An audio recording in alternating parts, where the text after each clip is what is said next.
Menyenangkan saya membuka pelatihan kewirausahaan Stitek Bali Diwa Makassar dalam bingkai program pengembangan kewirausahaan yang diketuai oleh Ibu Buana yang berasal dari DRPM pusat. Perkenankan saya membuka dengan ucapan Bismillahirrahmanirrahim. Semoga kegiatan ini dapat diberkahi oleh Allah Subhanahu wa taala dan dimudahkan segala urusannya. Salam sehat dari kami selalu dan terima kasih. Wassalamualaikum warahmatullahi wabarakatuh. Warahmatullahi wabarakatuh. Selamat pagi, terima kasih banyak Prof sudah membuka acara pada hari ini. Alhamdulillah sehat Prof. Kita di sini juga sudah tergabung, saya lihat sudah tergabung 2 pemateri dari UMKM pengolahan hasil perikanan. Pemateri pertama saya perkenalkan Ibu Yusriani. Ibu Yusriani Kursia ST. Ibu, selamat pagi Bu. Assalamualaikum warahmatullahi wabarakatuh. Kemudian pemimpin UKM Fatimah As-Sahra, Ibu Nur Aini, Ibu Dr. Anda Nur Aini. Selamat pagi Ibu. Pagi. Hadir di tengah-tengah kami pada hari ini. Baik, untuk sesi pertama sebagai pemateri pertama, Ibu Yusriani ST, beliau adalah berlatar belakang sarjana teknik kimia, kemudian 5 tahun bahkan 10 tahun pernah bergabung di California Fried Chicken dan 5 tahun sebagai manajer untuk Indonesia Timur perusahaan California Fried Chicken. Kemudian sampai sekarang memimpin UKM pengolahan hasil perikanan Eltisya mulai tahun 2007. Baik, mungkin kita bisa mulai, para peserta tenan bisa fokus mengikuti acara kepada 2 narasumber kita pagi hari ini. Untuk sesi materi pertama kami silahkan Ibu Yusriani Kursia ST. Silahkan Bu. Terima kasih. Assalamualaikum warahmatullahi wabarakatuh. Ya, salam kenal dari kami 2 MKP Eltisya atau UKM Eltisya yang letaknya di Jalan Borong Raya 103D, Kelurahan Antang. Misalnya listriknya dia tidak bisa, kami ganti dengan yang tidak memakai listrik, jadi bisa dengan solar atau bensin, terutama UMKM yang di sekitaran kepulauan, karena itu terkendala biasanya dengan listrik, selalu terkendala dengan listrik, akhirnya peralatan itu tidak dimanfaatkan. Terus yang kedua itu tadi, teman-teman listriknya mampu, tapi dia tidak bisa menggunakan. Jadi kami memberikan pelatihan atau sharing bahwa cara memakainya itu seperti ini. Alat ini sebenarnya fungsinya bisa dipakai untuk ini, untuk ini, untuk ini. Ya mungkin itu barangkali. Lanjut Pak. Nah, ini yang seperti yang saya sudah singgung tadi bahwa Eltisya itu selain sekolah untuk umum, untuk masyarakat, kami juga menerima anak magang SMK. Kami sudah bekerja sama dengan 2 SMK. Yang satu dari Rangas Mamuju, yang kedua SMK dari Polewali Mandar. Itu yang sudah kami bekerja sama, sudah kami bikin MOU, tapi SMK-SMK yang lain boleh ke tempat kami dengan catatan harus bersurat dulu supaya kami mengatur jadwal, jangan bertabrakan atau jangan terlalu banyak anak yang pada saat waktu yang sama mereka bersamaan magang. Itu efisiensi supaya mereka juga bisa mendapatkan ilmu setelah keluar dari Eltisya. Lanjut Pak mungkin. Nah, ini adalah brand atau produk dari Eltisya. Ada Lontara, ada Eltisya, ada Rumah Bakso Eltisya, ada Laboge. Dan brand-brand ini atau merek ini kami sudah daftarkan di Haki. Jadi kalau misalnya rekan-rekan mahasiswa atau Bapak Ibu mau lebih yakin bahwa apa betul merek-merek ini sudah terdaftar, nah itu bisa dilihat di websitenya Kemenhukam. Nah, di situ nanti dibuka Eltisya, itu akan keluar semua, oh ini produk-produk dari Eltisya yang sudah terdaftar. Lanjut mungkin. Nah, kalau ini adalah contoh-contoh produk yang kami, sebagian dari produk-produk yang kami buat di Eltisya. Ada fish cake, ada sushi cake, ada otak-otak, ada bakso udang. Nah, untuk fish cake dan sushi cake, ini kami pernah pameran di Malaysia. Ya ini sebenarnya sushi cake ini memang seperti kue, kayak roll gulung gitu, kue gulung, bolu gulung. Tapi itu sebenarnya adonannya itu dari bakso semua. Cuma kami inovasi bagaimana caranya terkesan menarik, tapi dia tetap sehat. Ya lanjut mungkin Pak.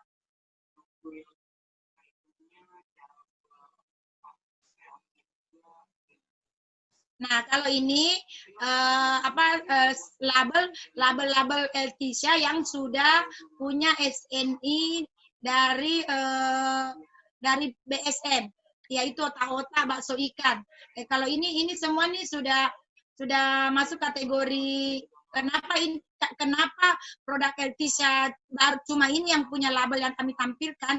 Karena cuma ini yang baru ini yang sudah punya SNI. Kalau yang lain kami tidak buatkan label seperti ini karena belum ada SNI-nya. Tapi kalau PIRT misalnya atau halal itu semua sudah. Lanjut. Nah ini contoh-contoh produk dari Eltisha sebelum kami punya standarisasi, sebelum kami punya sertifikasi seperti PIRT, halal, SNI, HACCP. Nah ini kami membuat seperti ini, kami bikin label sendiri. Tapi kalau keanekaragaman produknya itu sudah kami lakukan dari awal.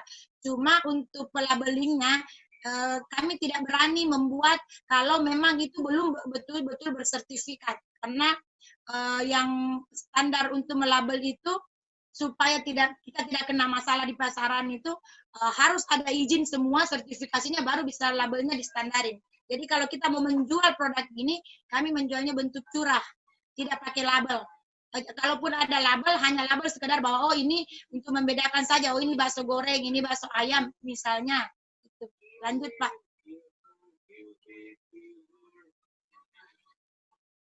Nah, ini tadi yang seperti tadi contohnya, ini bakso fish cake. Bakso fish cake ini maksudnya beraneka ragam bakso, tapi rasanya seperti kue begitu. Dan adonannya pun sebagian besar itu adalah memang adonan dari bahan-bahan kue. Jadi makanya kami namanya fish cake. Jadi kue ikan, karena memang rasa dan sebagian bahan baku dari adonan itu adalah campuran untuk membuat kue. Lanjut. Ini otak-otak Eltisha. Lanjut. Ini sushi cake. Sushi cake-nya Eltisha yang tadi seperti bolu gulung. Lanjut. Ini bakso udang betul-betul pure, kami membuatnya dari udang. Jadi bukan bakso yang rasanya udang, tidak. Kami betul-betul membuatnya dari udang. Lanjut. Ini bandeng tanpa duri. Memang awalnya kami membuat bandeng tanpa duri, tapi sekarang karena kami sudah punya binaan, bandeng tanpa duri ini tidak kami olah lagi di Eltisha, tapi menjualnya kami masih menjual. Jadi kami mengambil dari rekan-rekan yang sudah kami bina untuk dijualkan, untuk membantu mereka menjual. Tapi dengan catatan yang kami ambil itu tetap kami punya standar. Tidak semua yang mengolah bandeng campur duri bisa kami jual, karena kami tetap punya standar sesuai dengan sertifikasi kami. Lanjut. Nah, ini sebagian dari contoh-contoh produk yang kami jual atau yang kami buat di Eltisha. Lanjut. Ini perizinan dan piagam kami. Ini sebahagian besar kami dapatkan itu secara gratis, dan ini bantuan dari berbagai dinas, dari berbagai SKPD. Tapi sebagian besar itu adalah SKPD dari Dinas Perikanan Provinsi, Dinas Perikanan Kota Madia, atau Dinas Kementerian Kelautan Perikanan yang ada di pusat. Lanjut. Nah, ini piagam-piagam kami, mungkin Pak bisa lihat. Lanjut Pak. Nah, ini waktu kami mengolah, waktu rumah pengolahan kami masih di rumah, seperti ini nih. Kami dapat kunjungan dari istri Bupati Rokan Hulu dan tim anggota PKK-nya. Ini seperti kami di waktu masih di rumah. Ya, lanjut Pak. Ini hanya piala kalau kami selalu mengikuti kejuaraan karena kami tuh LTC itu sebenarnya suka berinovasi. Jadi saya dari kelompok wanita nelayan Fatima As-Sahra, perkenalkan dulu, yaitu kelompok wanita nelayan memang yang mengelola hasil perikanan, tapi mengelola juga produk-produk yang lain. Sama dengan Ibu Yus tadi, kami sama-sama di Kota Makassar itu P2MKP, sama-sama melakukan pembinaan dan bekerja sama dengan lembaga itu. Saya lebih memperkuat kewirausaha sosial. Sesuai dengan di komunitas kita, kelompok perempuan pesisir.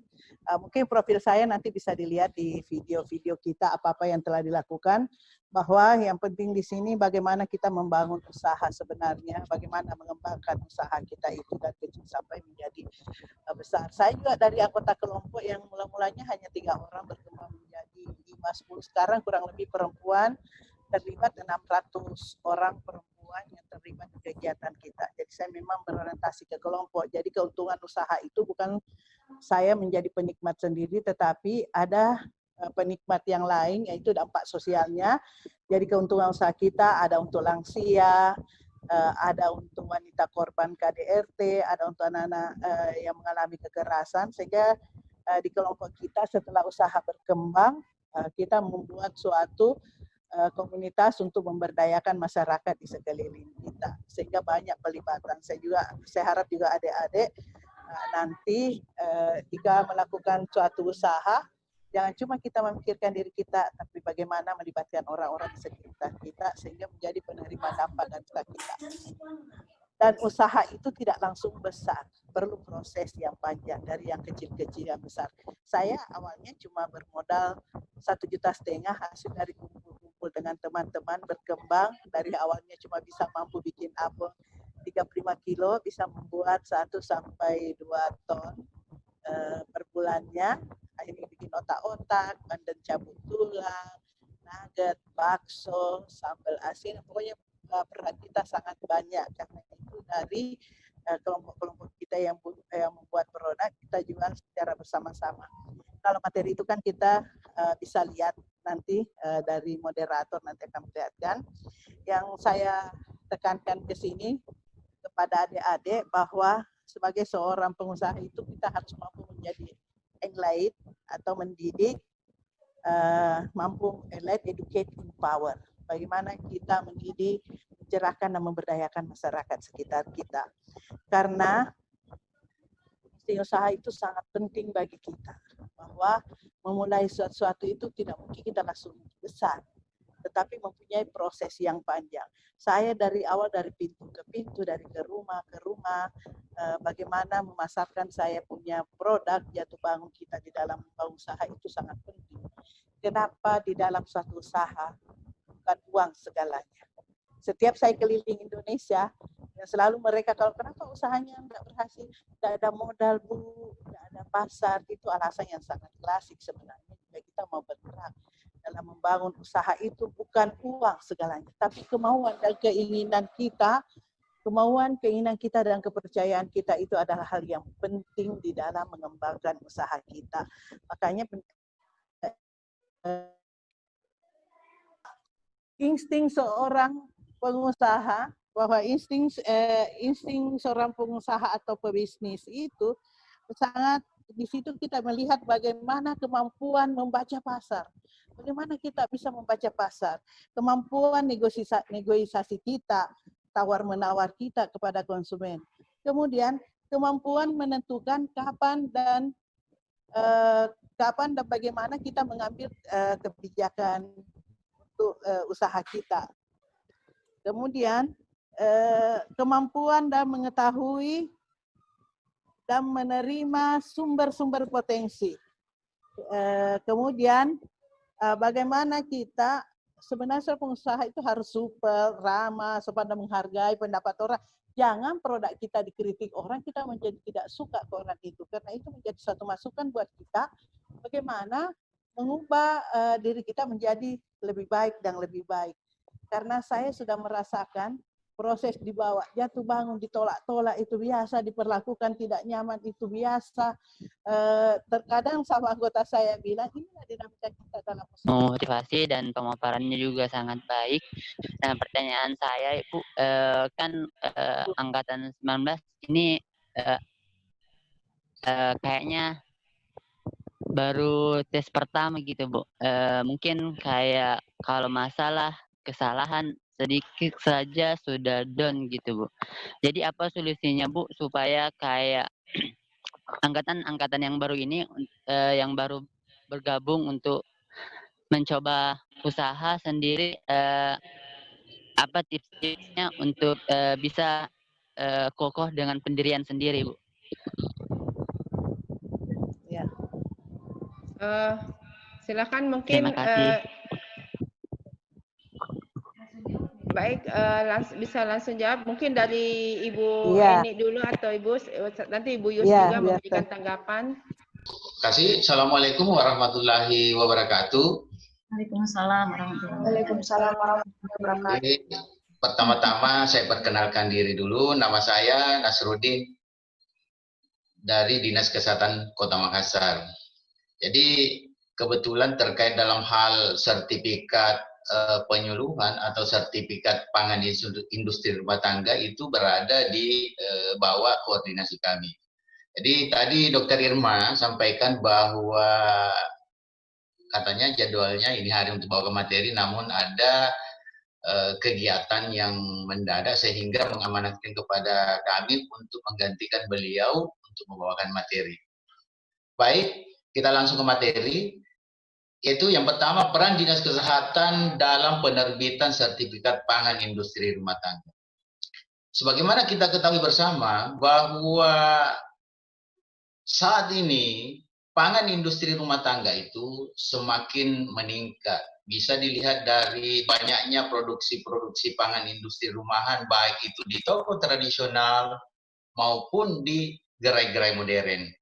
Olehnya itu, salah satu upaya yang dilakukan oleh pemerintah untuk memberikan perlindungan kepada masyarakat terkait dalam hal pangan industri rumah tangga, yaitu menerbitkan beberapa peraturan.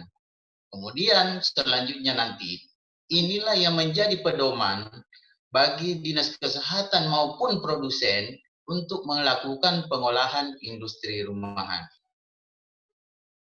Nah, adapun dasar hukum yang terkait dengan pangan industri rumah tangga, yaitu yang pertama, di dalam Undang-Undang Nomor 36 Tahun 2009, di situ dinyatakan bahwa makanan dan minuman yang digunakan oleh masyarakat itu harus didasarkan standar kesehatan.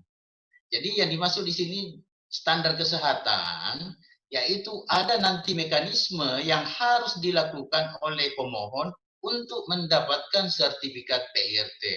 Jadi mulai pada saat memasukkan permohonan, kemudian nanti teman-teman tim dari Dinas Kesehatan akan turun meninjau tempat usahanya. Setelah itu dilakukan pemeriksaan laboratorium. Nah, inilah yang menjadi jaminan bagi pemerintah untuk mengeluarkan sertifikat pangan industri rumah tangga atau biasa kita kenal surat izin edar makanan dan minuman. Kemudian yang kedua, ada peraturan Balai POM nomor 22 tahun 2018 tentang pemberian sertifikat pangan industri rumah tangga. Nah, inilah yang menjadi pedoman dari Dinas Kesehatan untuk memberikan sertifikat pangan industri rumah tangga. Nah, tujuan sertifikasi PRT yaitu yang pertama, terjaminnya pangan yang bebas dari bahaya biologis, kimia maupun fisik. Nah, salah satu cara yang digunakan bahwa betul-betul aman produknya itu dilakukan pemeriksaan laboratorium. Jadi makanya nanti ketika pemohon sudah memasukkan permohonan di PTSP, teman-teman dari Dinas Kesehatan itu akan membuat surat pengantar untuk pemeriksaan laboratorium, ya. Jadi pemeriksaan laboratoriumnya itu biasanya teman-teman produsen itu diarahkan ke laboratorium kesehatan yang di belakang Dinas Kesehatan provinsi. Kemudian terlindunginya konsumen pangan yang tidak layak. Nah, misalnya kalau ada produk itu mengandung bahaya, bahan yang berbahaya, itu nanti terlihat di hasil laboratoriumnya. Misalnya, oh mengandung bahan ini tidak boleh ya. Kemudian yang ketiga, meningkatnya daya saing produk lokal terkait keamanan mutu. Nah, biasanya kalau di pasaran itu, kalau sudah ada label PIRT-nya, itu biasa konsumen langsung, wah ini betul-betul sudah terjamin. Tapi kalau tidak ada, biasanya kita ragu, wah ini belum ada jaminan bahwa betul-betul aman untuk dikonsumsi. Makanya itu biasanya produk-produk dari Jawa itu, kenapa kita skala bersaing? Karena di sana itu betul-betul izin edarnya itu cepat dia urus ya. Terus terang ya, kalau dari segi rasa, produk-produk Sulawesi Selatan itu luar biasa sebenarnya. Cuma kita di Sulawesi Selatan ini terkadang biasa tidak terlalu memperhatikan yang namanya sertifikat industri rumah tangga atau izin edar makanan. Nah, misalnya kalau sudah ada mie produkta, ya silakan diurus karena ini bisa mengangkat daya saing produkta ya. Lanjut. Tata cara pemberian PIRT. Jadi dulu pada tahun 2018 itu untuk pengurusan PIRT itu masih Dinas Kesehatan Kota. Semenjak ada peraturan yang terbaru bahwa semua izin-izin dialihkan ke PTSP ya. Jadi pemohon nanti pada saat kita memasukkan permohonan di PTSP itu harus melengkapi, jadi ada format nanti yang dibagikan di PTSP. Itu nanti kita tulis nama jenis pangannya, nama dagangnya apa, kemudian jenis kemasan. Ya. Jenis kemasan ini sangat perlu karena kode kemasan beda-beda ya. Misalnya kalau kita gunakan kaleng beda juga isinya, kemudian foil juga beda ya. Jangan sampai izin edar foil kita tulis lagi di kaleng, nah itu tidak sesuai. Terkadang pada saat kami turun pengawasan itu langsung ditahu, wah ini dia palsu ini ya. Kemudian nama pemilik, kemudian nama penanggung jawab, kemudian info kadaluarsa. Jadi nanti teman-teman di PTSP itu akan di cara pengisian permohonan PIRT. Kemudian penyelenggara penyuluhan, jadi salah satu persyaratan teknis yang harus dipenuhi oleh pemohon sebelum mendapatkan sertifikat pangan industri rumah tangga itu harus mempunyai sertifikat penyuluhan. Selama ini dalam hal sertifikat penyuluhan, kami dari Dinas Kesehatan itu secara rutin melakukan penyuluhan.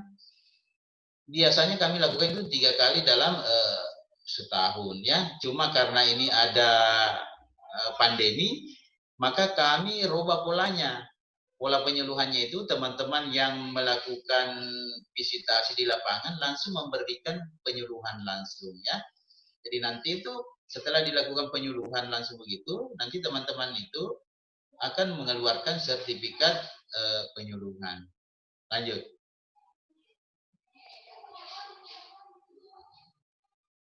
Nah, ini sertifikat penyuluhan. Jadi, sertifikat penyuluhan ini berlaku seumur hidup. Jadi, minta tolong, kalau ada teman-teman yang sudah memiliki sertifikat penyuluhan, ini berlaku seumur hidup ya.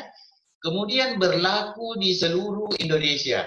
Misalnya kalau usaha tak sudah berkembang di Makassar, kemudian kita buka lagi tempat produk di kabupaten atau di provinsi lain, ini sertifikat penyuluhan tak bisa dipakai menjadi persyaratan untuk mendapatkan sertifikat PIRT. Jadi makanya kalau sudah punya sertifikat penyuluhan, tolong disimpan baik-baik ya. Karena ini kan berlaku seumur hidup. Lanjut.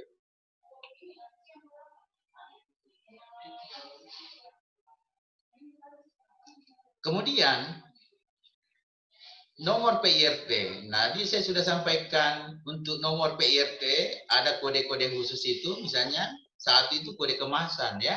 Kaleng itu kodenya 3, kalau plastik kalau tidak salah itu kodenya 4 ya. 23 itu urut jenis pangan. Jadi itu bisa nanti dilihat dari registrasi teman-teman di Dinas Kesehatan, ini produknya urutan keberapa ya. Kemudian 4567 itu kode kota Makassar. Jadi misalnya kalau bukan 7371 itu berarti tempat usaha ini berada di luar kota Makassar ya. Kemudian 45 itu tahun berakhir masa berlaku. Jadi untuk PIRT itu masa berlakunya selama 5 tahun ya.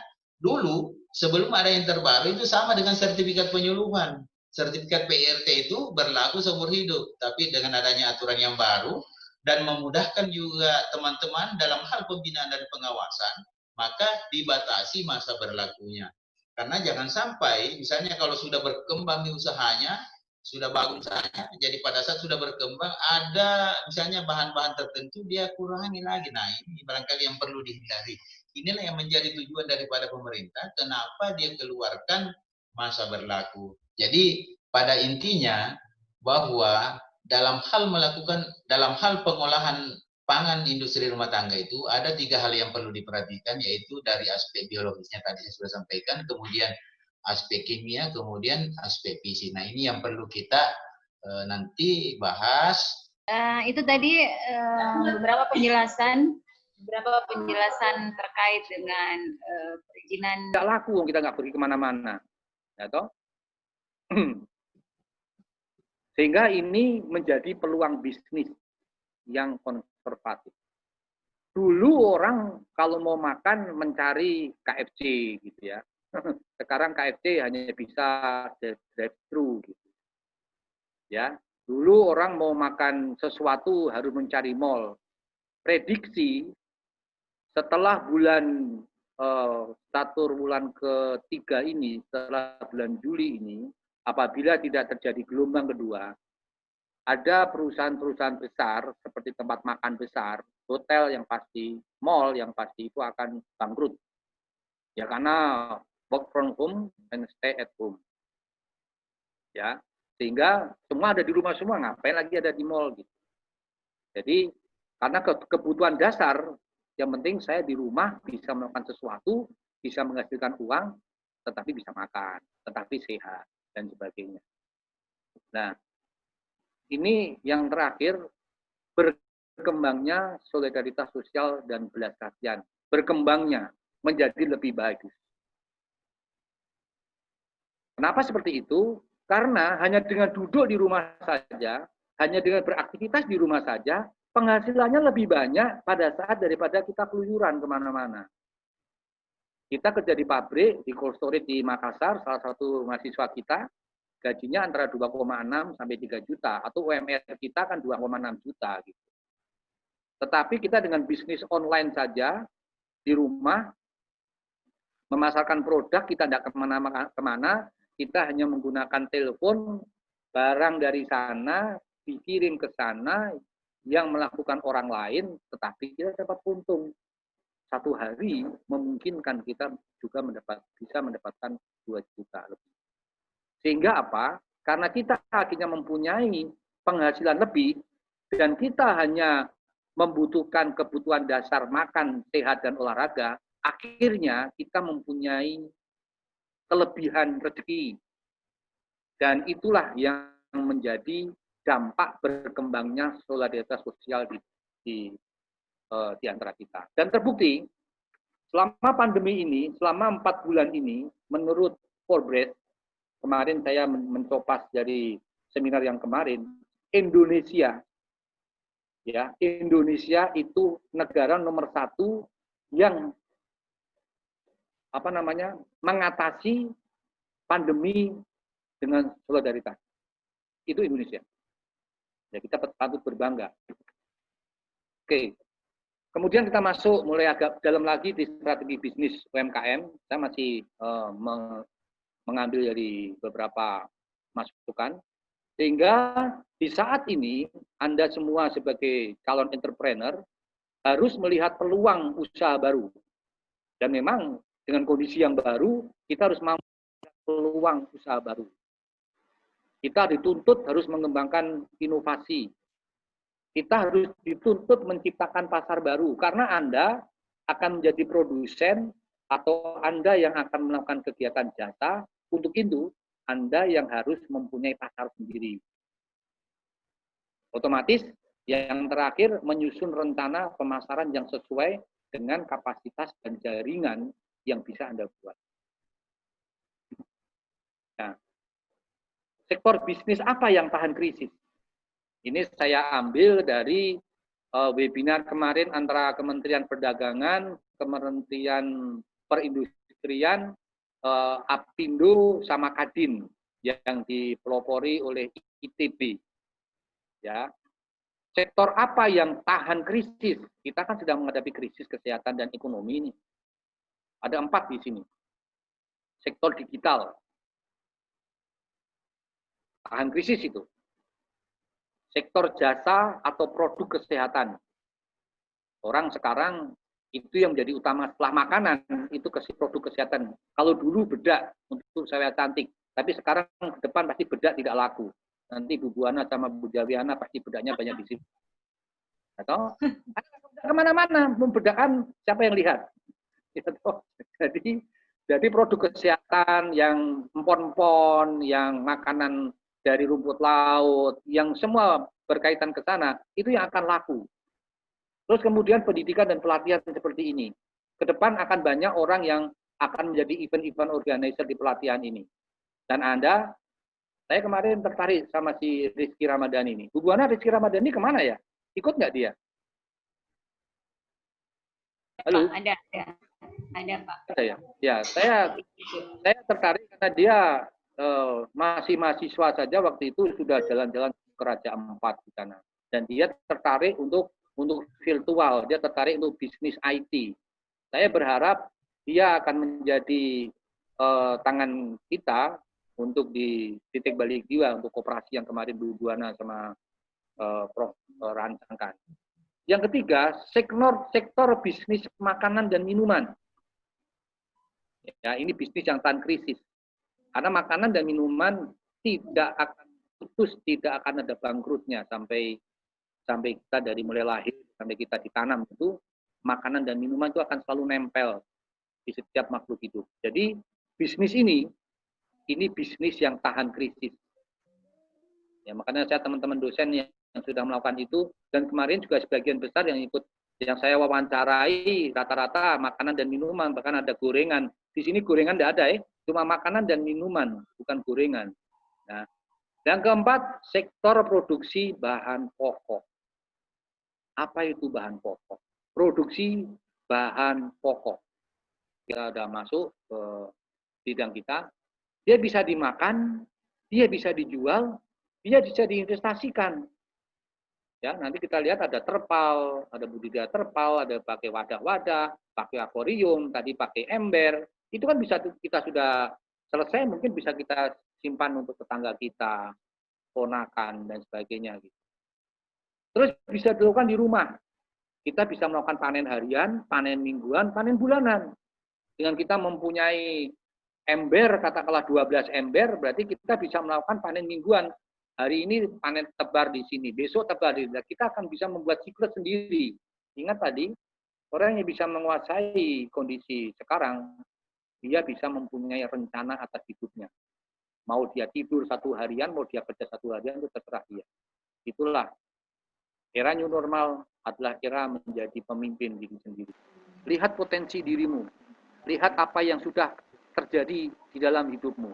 Oh, ternyata saya punya grup mahasiswa 1 kelas 30. Saya punya junior sekian. Saya punya senior sekian. Saya punya grup dosen sekian.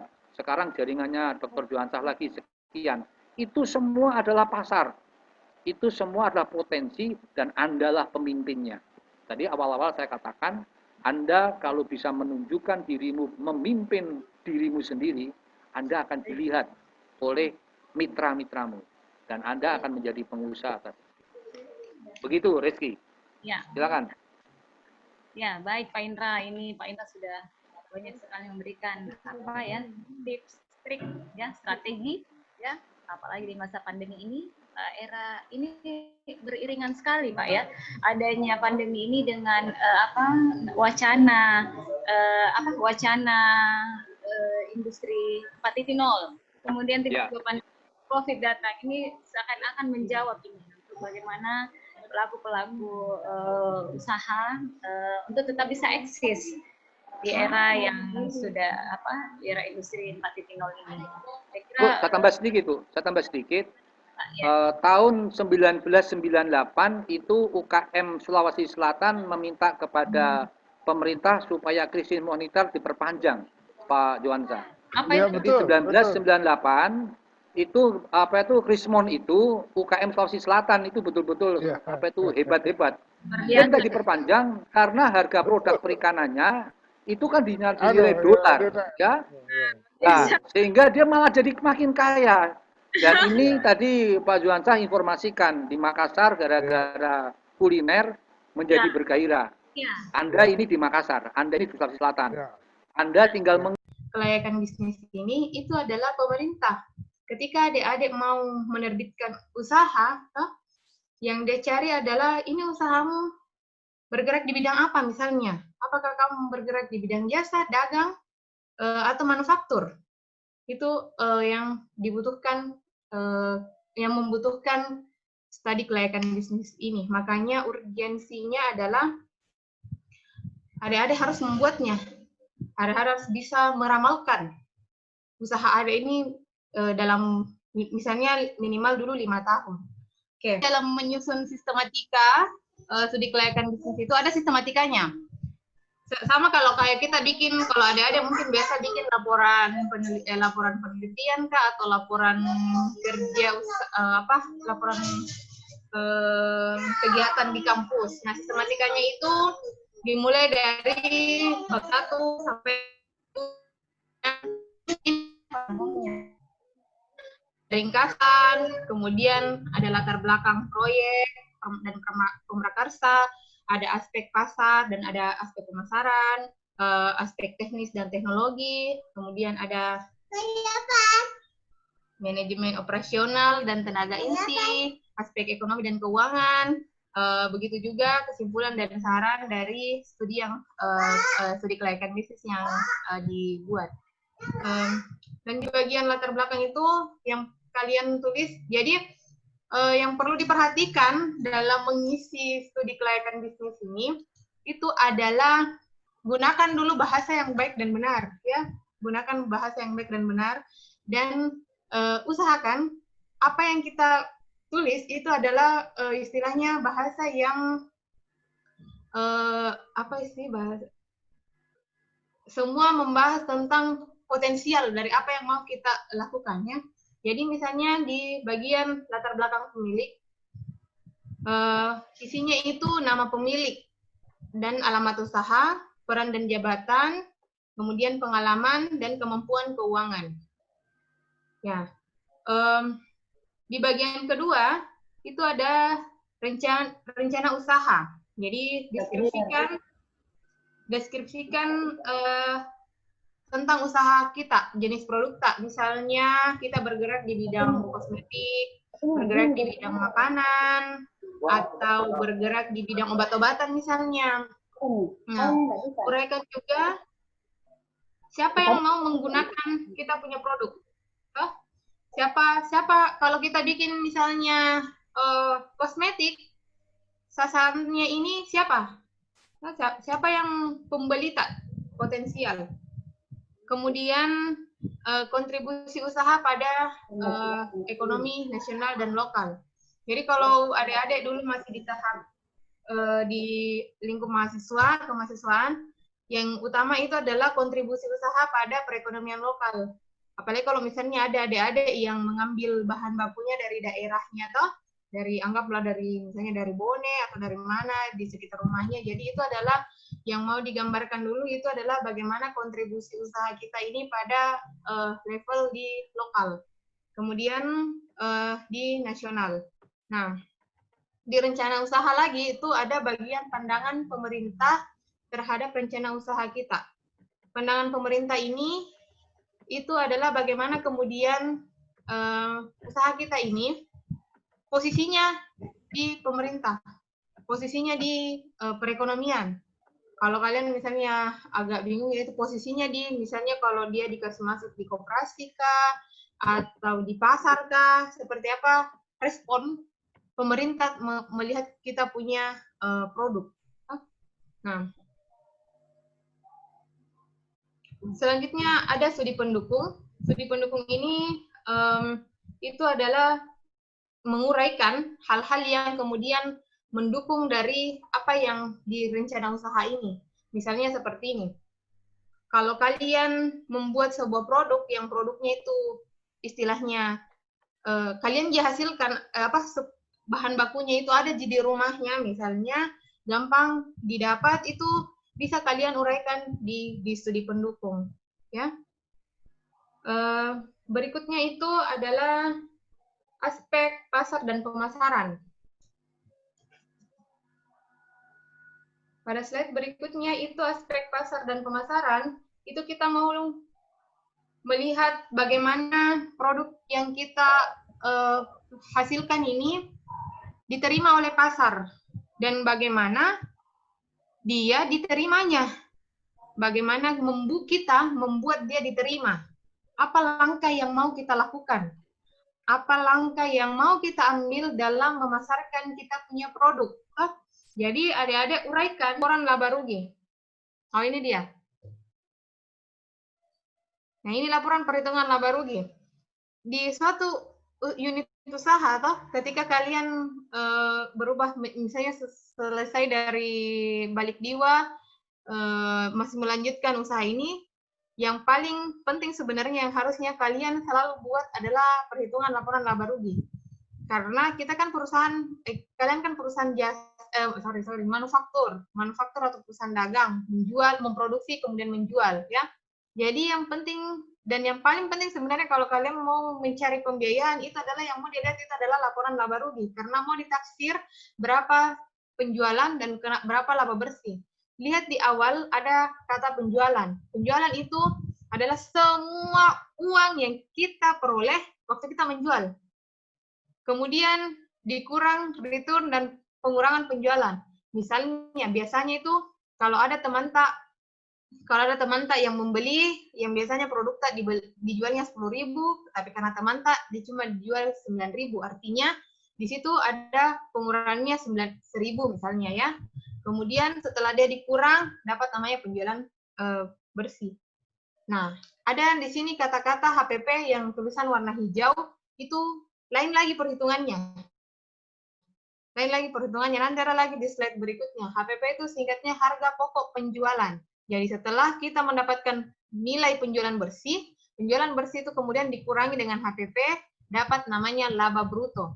Jadi beda itu pendapatan penjualan dengan laba. Laba itu nanti ketika sudah semua dikurang. Jadi laba juga itu ada dua. Suatu saat Ibu Buana bertanya, berapa laba bersihmu atau berapa laba brutomu? Nah, itu dia dihitung dari ini tadi, perhitungannya ini. Penjualan dikurang penjualan bersihnya, HPP penjualan.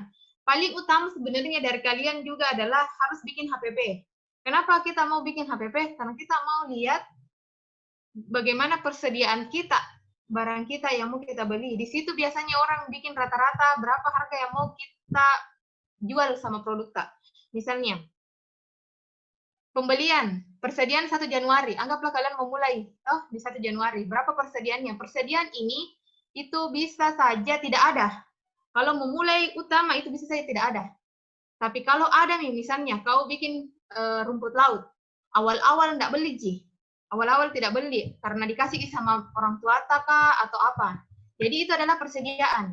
Kemudian ditambah dengan pembelian. Pembelian itu kalau kau beli bahan baku nah, ditambah di situ. Kemudian kalau kau beli, waktu adik-adik beli ini ada pengurangannya. Nah, di situ misalnya di C. Jadi pembelian bersih itu adalah B dikurang C. Dapat pembelian bersih, ya. Ditambah apa?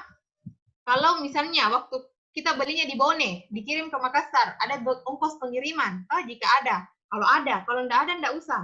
Nah, dapatlah harga pokok barang yang dibeli. D tambah E sama dengan F, ya. Kemudian, harga pokok yang tersedia untuk dijual itu adalah yang di persediaan. Ada persediaan tadi, kalau ada, ditambah dengan harga pokok barang yang dibeli. A tambah F dapat G. G itu adalah harga pokok barang yang tersedia untuk dijual. Atau harga pokok barang yang tersedia untuk kita melakukan produksi. Untuk kita mengolah itu barang selama 1 bulan misalnya. Kalau ada sisanya, anggaplah waktu kita membuat keripik rumput laut, ada sisanya rumput laut tidak terpakai, itu di sini tulis di persediaan 31 Januari. Kemampuan kalian adalah kemampuan di sini, ini bukan bicara berapa kilo, bukan bicara berapa banyak, berapa biji, tapi dia bicara angka, uang. Dia bicara uang. Jadi di sini adalah kemampuan kalian menghitung sisa berapa uang yang tersedia. Itu adalah persediaan 31 Januari. Sehingga harga pokok penjualan adalah G dikurang H. Nah, ini lagi nanti persediaan 31 Januari. Kalau bikin lagi bulan berikutnya, itu lagi namanya persediaan awal 1 Februari misalnya ya. Selanjutnya Pak. Nah, ada namanya tadi neraca. Jadi kalau di keuangan itu atau di produk di laporan keuangan itu tidak dikatakan laporan keuangan itu bagus atau berhasil atau benar kalau tidak seimbang. Makanya kalau orang akuntansi itu seimbang, dia selalu bicara keseimbangan karena keseimbangan. Oke, jadi kesempatan kali ini saya bahas mengenai pemasaran berbasis digital. Jadi kebetulan saya juga waktu di perusahaan sebelumnya di Juku Teaser, saya sebagai marketing di bagian digital. Nah, oke, langsung kita masuk di materi. Sebelum kita membahas mengenai bagaimana sih caranya membuat marketing atau menjual produk kita secara online, itu kita harus tahu kenapa pebisnis ini perlu menggunakan digital marketing strategi. Yang pertama itu karena memang sekarang kan terjadi perubahan gaya hidup, di mana orang-orang yang ada sekarang lebih mengarah ke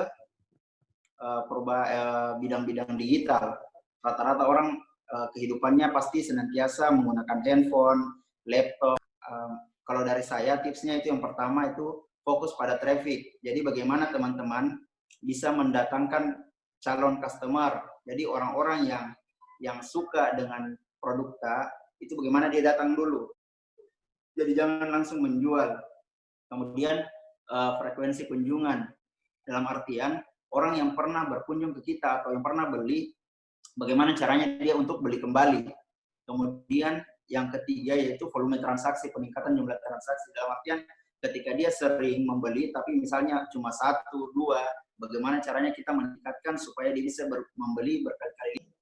Nah, kalau misalnya teman-teman mau memasarkan produknya, misalnya produk apalah, saya produk salah satu produk perikanan ya, kita bisa baiknya fokus di satu channel. Dalam artian jangan kita terlalu banyak punya, tapi ada satu yang kita utamakan. Misalnya teman-teman fokus di satu channel, yaitu misalnya Instagram.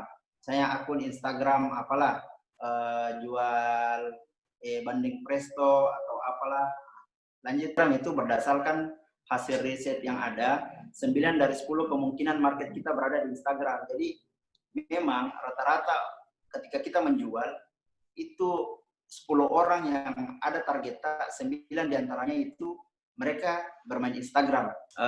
Ada beberapa ide konten yang teman-teman bisa gunakan, yaitu misalnya before and after. Misalnya kayak teman-teman buat sesuatu, ikan dari sebelum menjadi bandeng presto itu begini modelnya, ketika jadi seperti ini dia lebih menarik. Kemudian screenshot di sini artinya misalnya gini, ketika ada transaksinya pembeliannya produknya teman-teman, minta kita testimoni yang dia chat biasanya tadi di WhatsApp, nah itu bisa teman-teman screenshot. Nah, ketika di screening itu sehari 1 kali saja postingan, tapi postingannya yang bagus. Kemudian pakai hashtag ini yang tanda crash itu, nah itu gunanya supaya teman-teman bisa menjangkau orang-orang yang di luar daripada followers tak. Misalnya gini, followers tak itu misalnya cuma 3.000 orang, tapi ketika teman-teman bisa menggunakan hashtag, itu bisa mencapai dengan mungkin 30.000 orang atau Jadi hashtagnya memang dia seperti apa ya? Jadi kita bisa menginformasikan produk kita kepada orang-orang tertentu. Misalnya gini, kita jual produk perikanan. Jadi orang-orang yang memang suka produk perikanan ini, dia biasanya di mana? Misalnya, oh ternyata orang yang suka nih. Kemudian teman-teman juga nanti akan dapat review produknya. Nah, review ini dia berguna untuk meningkatkan trust daripada orang-orang yang melihat bisnis tadi. Oh ternyata ada yang pernah beli, misalnya ada yang pernah beli olahan ikan kaleng dari misalnya bisnis olahan ikan kaleng Arnold. Oh, di Google My Business ini nanti ada orang review, oh ternyata ikan kalengnya Arnold ini mantap tahu, enak ki. Semakin banyak orang mereview, semakin orang percaya sama produk. Pelajari membuat konten yang baik, pembuatan caption dan optimasi digital marketing. Jadi jangan ki cuma sekedar upload foto langsung upload, enggak. Mungkin kita bisa atur warnanya, kemudian penempatan posisinya, kemudian angle foto yang baik itu seperti apa. Nah, konten juga jangan melulu mengenai produk, bisa ki juga dalam bentuk edukasi. Jadi oh penggunaan produk ini baiknya seperti apa, atau nah ini salah satu contoh misalnya teman-teman bagaimana sih caranya meriset produknya teman-teman. Nah ketika teman-teman membuka Google dan ketik misalnya ini tempat makan ikan di Makassar. Nah Google akan merekomendasikan informasi-informasi ini. Nah informasi-informasi ini saya inginkan di bawahnya itu ada tempat makan ikan di Makassar, rumah makan ikan di Makassar. Nah ini sebenarnya adalah data yang diketik oleh orang-orang. Jadi ketika teman-teman menulis seperti ini, ketika 1000 kali terketik, itu dia akan tercatat di datanya bos di Makassar. Nah ini yang paling atas itu terdapat iklan. Nah, iklan ini yang berbayar, yang tadi yang trip untuk mencegat orang. Jadi kita bisa membuat dalam bentuk iklan. Jadi ketika walaupun kita sudah bikin web apa, tapi kalau ada iklan, maka Google akan dia akan dia kasih tempat khusus di atas untuk iklan, karena iklan di Google ini memang berbayar. Kemudian setelah ada iklan, ini ada Google Maps. Nah, jadi sekarang itu Google akan merekomendasikan Maps duluan. Nah, makanya ini kayak misalnya gini, sablon kaos di Makassar, karena saya membuat Google My Business-nya ini tak pada dengan baik, makanya ketika orang tulis sablon kaos di Makassar, Google akan merekomendasikan sablon kaosnya ya di Tapada. Karena itu tadi, pertama perhatikan teman-teman, ada namanya itu yang bintang 5, bintang itu ketika ada produknya teman-teman, minta teman-teman untuk review. Nah, misalnya gini, kita bandingkan yang pertama dan yang kedua. Yang pertama, silakan ketik Creator Studio. Nah, di Creator Studio ini teman-teman bisa menjadwal postingannya. Karena Facebook telah membeli Instagram, teman-teman bisa setting, misalnya, oh, walaupun saya bikin konten malam, tapi saya mau postingannya muncul di besok pagi jam 9, bisa disetting waktunya di situ. Jadi nanti ketika teman-teman lagi sementara kuliah atau sementara ngajar, itu postingannya langsung terposting pada jam 9, karena memang sudah diatur. Nah. Terima kasih atas kesempatannya. Nama saya Nur Indriani dari program studi teknologi hasil perikanan semester 6. Yang ingin saya tanyakan, yang pertama ke Bapak Ridwan, begini Pak, yang kemarin, tahun kemarin, kan saya sudah pernah membuat suatu produk, tetapi dengan menggunakan label, yang di labelnya itu terdapat juga label logo PPK.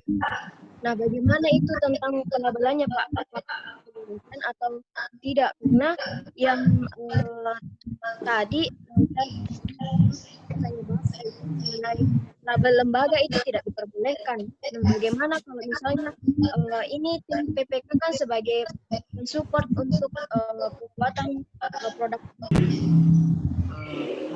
Tadi yang nanya siapa ya? Nur Indriani dari Prodi. Ya, Nur Indriani ya. Jadi memang persyaratan label itu tadi sudah jelas. Jadi ya tidak bisa. Itu aja. Ya. Nah, yang boleh ada ya palingan halal. Nah, itu yang boleh ada. Tapi kalau label logo lembaga atau apa tidak bisa. Silakan Pak, silakan. saya bisa menjawab juga dari segi BPO-nya, Bu, ya. Ya. Silakan, Pak. Nah, jadi ini produk suplemen, Bu, ya. Itu suplemen itu kalau kita di BPOM itu direktoratnya sama dengan obat tradisional. Kategorinya sama, semua harus terdaftarkan meskipun di online. Jadi online juga kami juga melakukan pengawasan secara online, ya. Dan cuma yang dikunjungi langsung. Yang online juga kami awasi dan kami juga akan lacak di mana posisinya. Jadi meskipun itu produk online harus yang terdaftar. Karena kalau tidak terdaftar ya kemungkinan itu tunggu sialnya aja. Apa kami atau polisi yang akan mendapatkannya. Jadi persyaratan baik online maupun bukan online itu persyaratannya sama. Nah, khusus untuk produk suplemen kesehatan atau obat tradisional itu tidak boleh ada mencantumkan klaim mengobati. Obat tradisional suplemen itu bukan mengobati, tapi dia cuma membantu. Jadi cukup suplemen kesehatan aja. Bukan lagi untuk bisa menyembuhkan apa-apa dari produk suplemen itu. Jadi itu, obat tradisional, suplemen kesehatan itu cuma membantu bukan untuk mengobati. Terakhir saya menyampaikan kepada Anda semua bahwa kita punya koperasi sekarang itu tidak jalan, tetapi kalau memang kita mau kasih jalan, saya kira itu bisa digunakan untuk bagaimana kita apakah memang dana harus masuk kalau kita punya koperasi atau bagaimana, atau memang bisa dilakukan dalam bentuk individu. Saya kira itu buat saya akan mendukung sepenuhnya apa-apa yang harus dilakukan, dan lebih bagus lagi kalau kita bisa bicarakan supaya fokus pada sesuatu yang bisa kita jalankan bersama. Saya kira itu yang kata penutup saya, dan harus yakinkan diri